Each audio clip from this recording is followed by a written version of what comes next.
is Ruth Zaporah, and right now we're in an upstairs little empty studio at a place called Earthdance.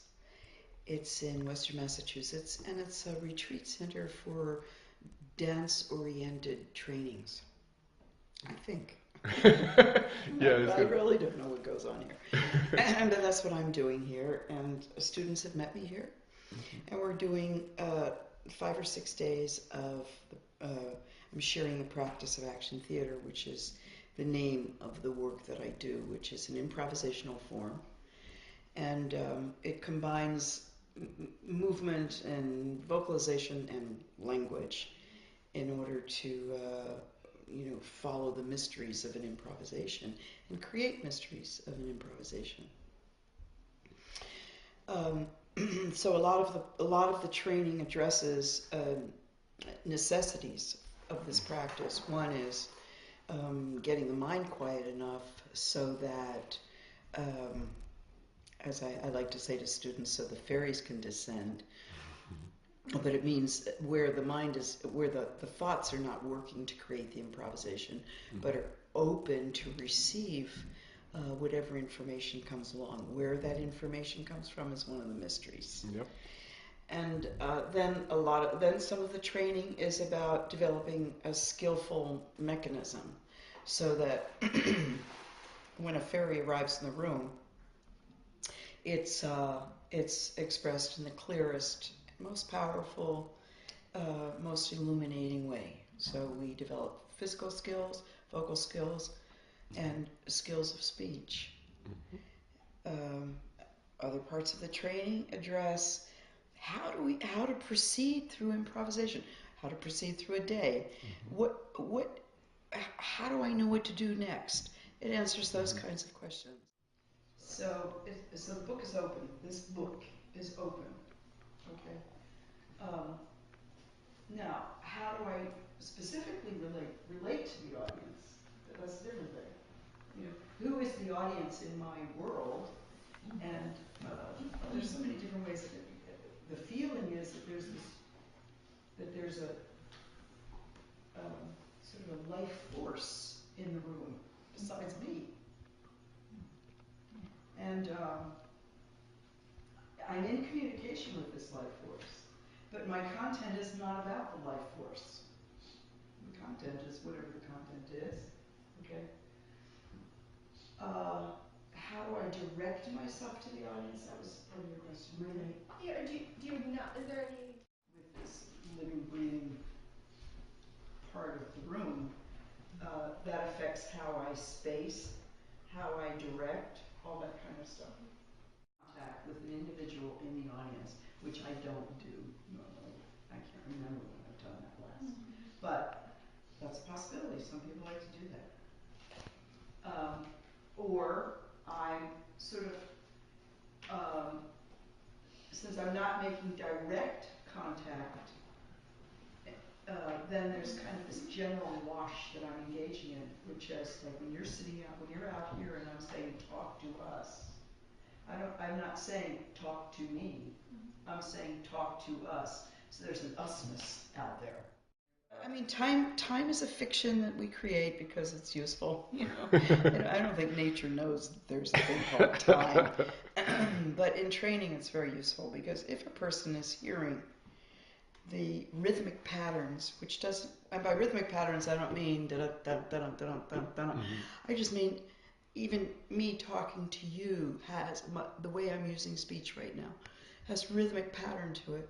So if a student can train their mind to be engaged in rhythmic patterning, that's one way to quiet the mind.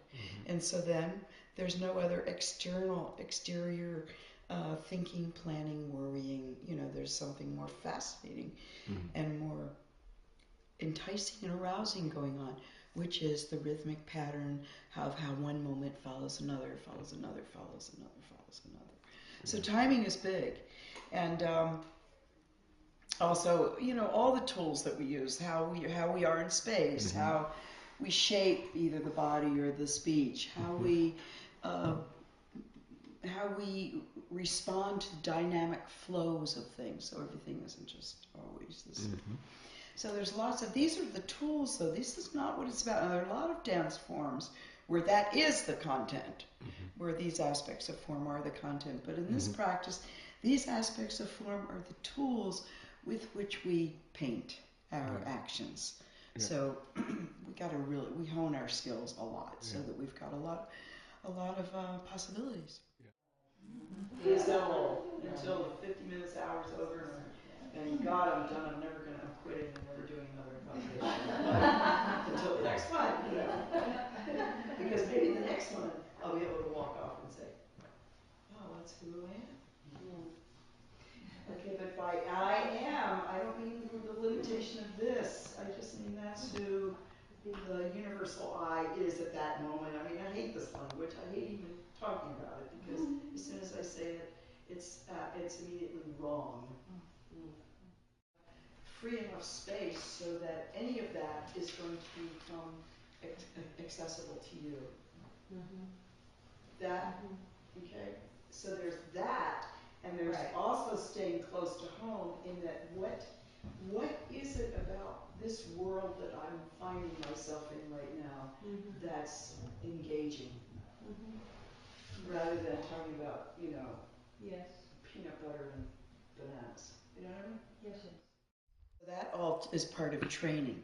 I mean, eventually, all the things that we do in training aren't really applicable in the moment of free improvisation. What these training devices do, one is to deconstruct something and then see, using certain tools, how to reconstruct something. So all of that does is it breaks neural patterns, these embedded patternings in our brain that we've been from years of conditions of conditioning have just gotten more and more permanent.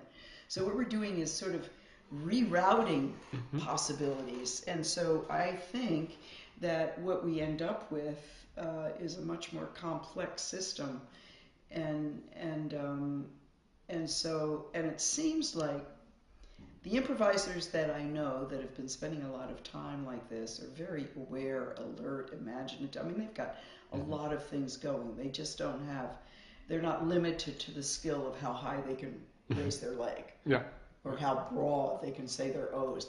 There are loads of skills that these people have. Not only for dancers, it's for theater people as well. It's when I used to in the early days of this practice, there would be lawyers that came along, all different kinds of people, because the work at that time was not as disciplined or challenging. Now it's very disciplined and challenging, and so only people who really are lusting after these explosive kinds of skills want to do these trainings now.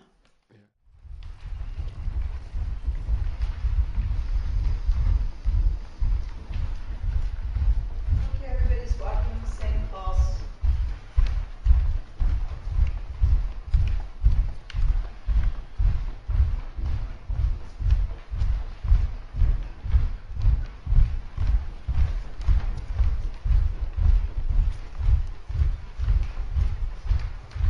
Sometimes following somebody, sometimes going with somebody.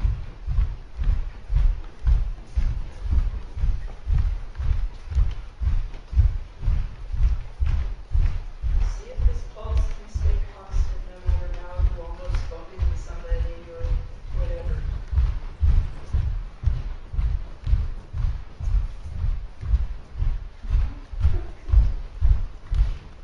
Eyes are active.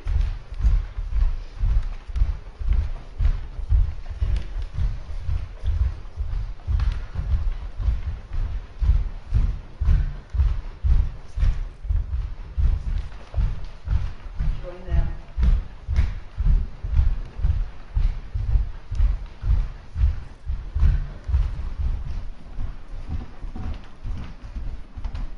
So that you're collaborating, part of it.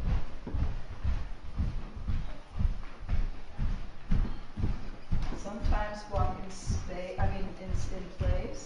Sometimes walk in travel.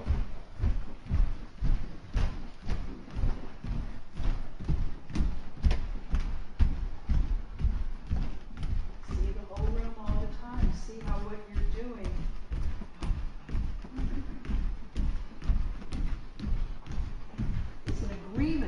what's going on. Not just a tangential idea. Not an agreement with just one person, but an agreement to the whole collective. In place or in travel. So the whole collective is an agreement.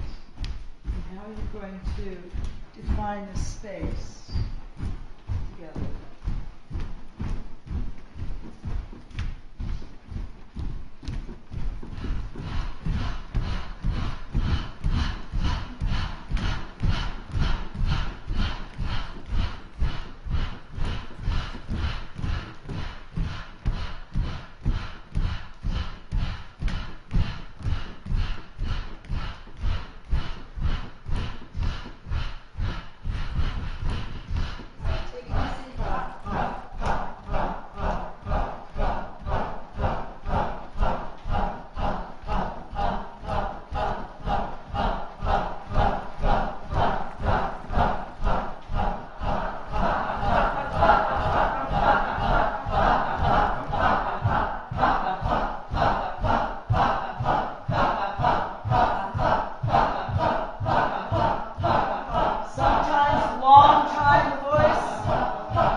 Lessons from the time I was 3 years old all the way up through college, and then started teaching modern dance at a ballet academy in Baltimore, Maryland, and but I was always pressing against the boundaries of things and always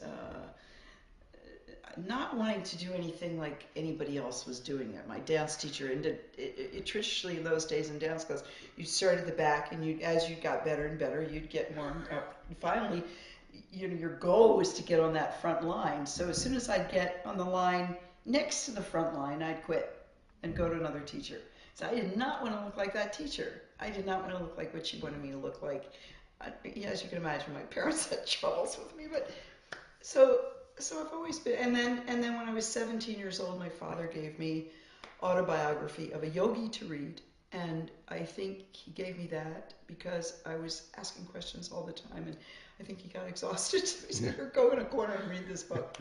So Eastern Practices has always been a companion of my life, and I think between the Eastern Practices and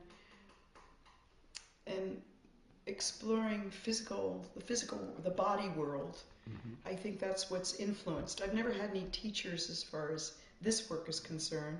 I've collaborated with a lot of people who have had skills that I want. I've collaborated with, in the 70s, I collaborated with Grotowski people. I've collaborated with opera singers. I've collaborated with jazz singers, with musicians, with writers. So